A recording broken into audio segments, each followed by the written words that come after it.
자, 오늘도 썩 기분 좋지 않은 하루 매매가 지나갔습니다. 일단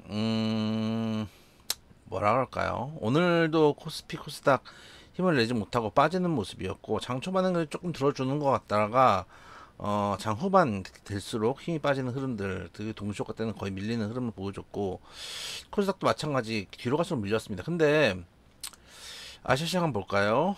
니케이 1% 가까이 상승했고요. 상해 1.13% 상승했고요.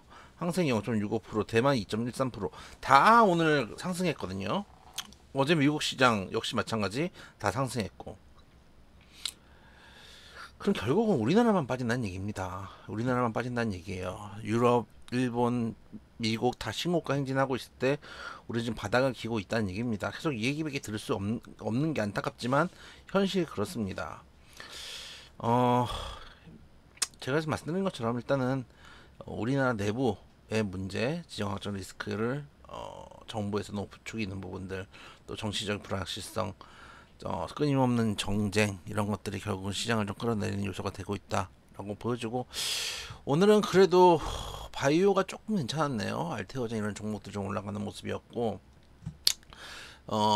말테오젠 사실 근데 추세가 좀 꺾여가지고 지켜봐야 될 것 같습니다. 꺾여가 좀 지켜봐야 될 것 같고, 오히려 그동안 제가 항상 말씀드린 게임주들, 못 갔던 종목들, 컴투스 홀딩스 이런 종목들이 지금 상한가 한번 찍고 눌림목 제대로 주고 그다음부터 상한가 위를 돌파해서 가고 있거든요. 속도가 엄청나게 빠르게 올라가고 있습니다. 2만원대에서 지금 34,000원대, 지금 한 6, 70%가 지금 며칠 상간 만에 올라갔거든요. 그런 측면들, 그래서 게임주들은 나쁘지 않고, 넷마블도 역시 한번 밑으로 끌어내리면 넷마블은 반드시 올라옵니다. 오늘도 끌어올린 주체가 외인기관 양매수였다는 측면, 연기금이 특히 계속해서 매수하고 있다는 측면, 오늘 거래량도 좀 터졌다는 측면 역시 긍정적으로 볼 수 있다. 계속 말씀드렸죠. 성장주들은 금리 인하 시기엔 봐야 될 부분들이다. 다만 사실은 이제 일본이나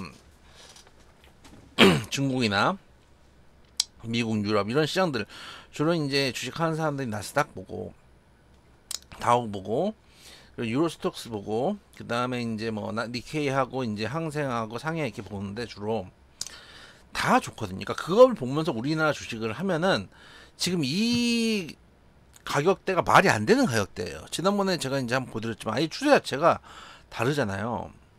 그건 이제 우리나라 내부에서밖에 찾을 수밖에 없는데, 우리나라만 지금, 그러니까 예를 들면 리먼 같은 경우나 코로나 같은 경우는 이유가 명확했어요. 리먼 사태, 미국에서 은행이 어쨌든 파산을 했고, 과도한 이제 유동성과 파생 상품 문제 때문에 거품이 터지면서 리먼 사태가 터졌고, 코로나는 뭐 너무나 명확하고, 근데 전 세계는 다 호황인데 지금 우리나라만 이런 거거든요. 그러면은 이거에 대해서는 생각을 해볼 필요가 있죠. 일단은 정부에서 소위 말하는 부자 감세를 해준 측면들, 법인세나 이런 것들을 줄여주고, 뭐 이제 부동산 가격도 문재인 정부 때보다는 이제 세율을 낮추겠다는 하는 부분들도 있고, 집 있으면 사실 우리나라에서 부자 아닙니까?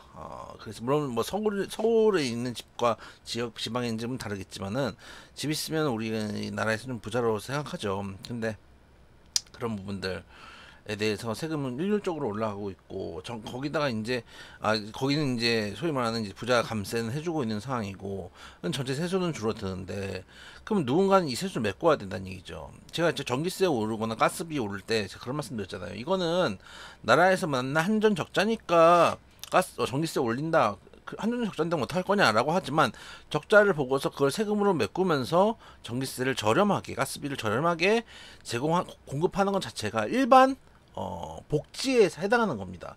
전 국민에게 해당하는 일반 복지입니다. 그거는. 그러니까 복지는 줄어드는 것과 마찬가지. 비용이 높아진다는 얘기는 복지가 줄어든다는 얘기예요. 일반 공공복지는 줄어들고 부자는 감세하고. 그러니까 어떻게 돼요?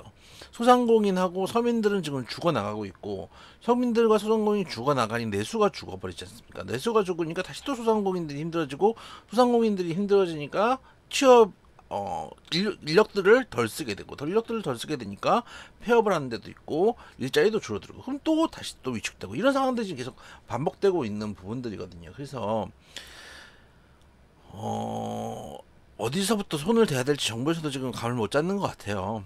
지금 금리를 연속으로 이제 금리 최근에 이제 금통에서 인하를 했는데 얼마나 우리나라 지금 물가도 물가지만은 금리가 얼마나 높다는 얘기입니까? 그 경기가 얼마나 안 좋다는 얘기입니까? 돈을 풀어서 경기를 살려보기 위해서 할 수 있는 거는 일단 금통위에서는 금리 인하밖에 없는데 그렇다고 해서 이제 지금 물가가 싸냐? 그렇지도 않거든요. 그러니까 미국 같은 경우는 물가가 올라가지만 미국은 화랑이잖아요. 화랑이어서 임금도 올라가고 하고 있는 상태에서 물가가 올라가는 거랑 우리는 돈은 안 올라가는데 물가만 올라가고 각각 공공요금들이 올라가는 건 전혀 얘기가 다른 거거든요. 그래서 금통에서는 그래도 금리 내리면서 어떻게든 경기 한번 살려보겠다, 돈 좀 풀겠다 하고 있는데 지금 정부에 쓸 돈이 있을까요? 지금 그렇게 감세를 했는데 그리고 진짜 투자돼야 될 R&D 이런 것들은 지금 뭐 깎이고 있는 상황이고 그렇기 때문에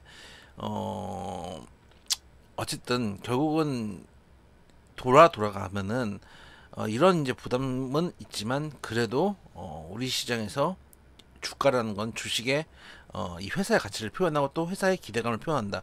예를 들면 그렇게 어려운 와중에도 컴퓨터솔루션은 지금 상한가도 찍고 2만 원에서 지금 34,000원대, 4만 원대를 지금 향해서 가고 있고 45,000원, 5만 원대까지 지금 멀지 않은 상황이거든요.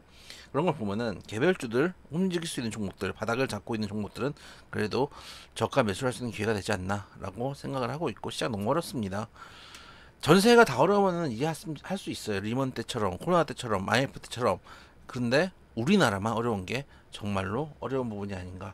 그리고 정부가 이런 것들을 헤쳐나갈 능력과 의지가 있는지도 고민을 해볼 지점이라는 말씀 드려보도록 하겠습니다.